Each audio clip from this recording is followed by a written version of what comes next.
Alright, I've assessed the lumbars now. I need to continue to the thoracics. Alright.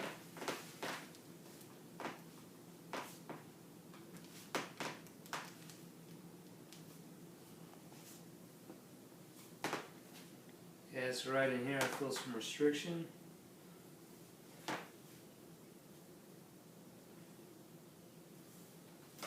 Alright, so see that.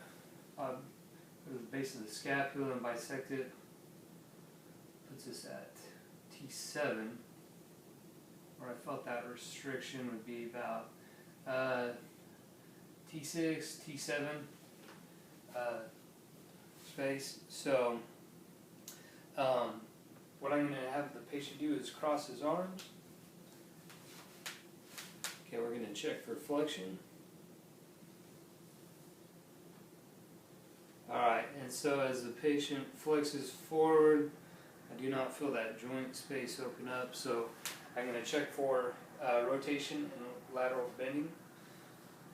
Alright, so I'm going to set up just off of the spinous process, just laterally. Okay. I'm going to rotate the patient in a lateral to, as I rotate the patient, I'm going to spring into that joint in a lateral to medial direction. I'm going to come to this side.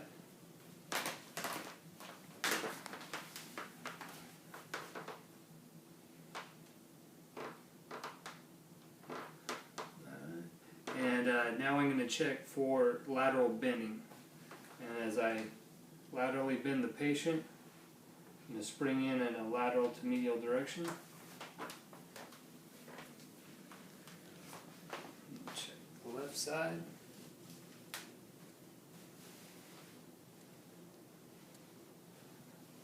Alright, so as I rotate the patient to the left and as I laterally bend the patient to the left, that's where I feel restriction.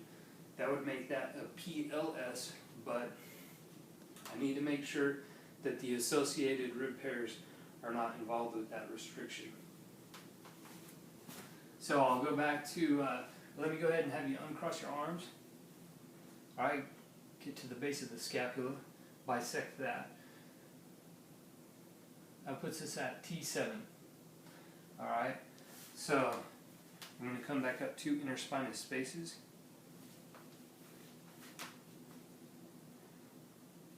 Alright, and I'm going to laterally come out about 2 inches. I have now contacted the rib.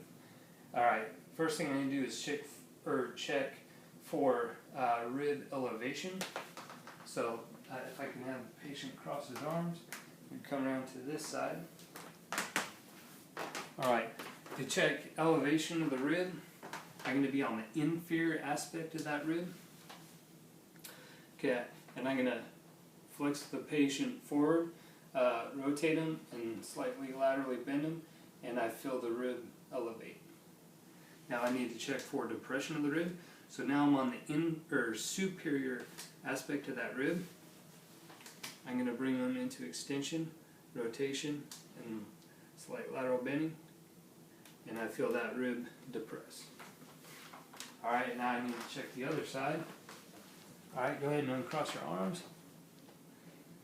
The base of the scapula again. Puts me at T7. 2 interspinous spaces. Out to the right about 2 inches. I've contacted the rib. Again, I'm checking for elevation. And if I can maybe cross your arms.